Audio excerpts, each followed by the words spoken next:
की जर आपल्याला असं वाटतंय की माझ्या तब्येतीच्या तक्रारी खूप आहे, आपल्याला असं वाटतंय की माझं लाईफमध्ये सगळं स्टॅग्नंट आहे किंवा काहीच नीट चाललेलं नाहीये, मी इथं का आलोय आणि माझं काय चाललंय याची मला कल्पनाच नाहीये, फक्त आला दिवस ढकलतोय, किंवा असं वाटत असेल की लाईफमध्ये काहीतरी मिसिंग आहे, अजून चांगलं होऊ शकतं आणि काय चांगलं ते नाही कळत आहे,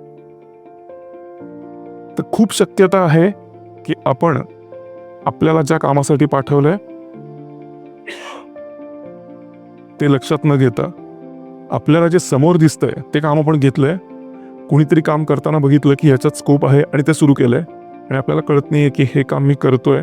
पण मला आत्म सॅटिस्फॅक्शन का नाही मिळत आहे.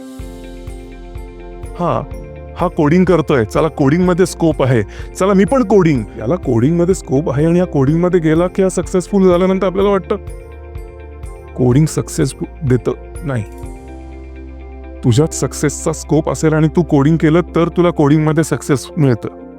कोडिंगमध्ये स्कोप नसतो, तुमच्यात स्कोप असतो, तो ओळखा आणि त्या फील्डमध्ये जा म्हणजे तुम्हाला स्कोप आहे.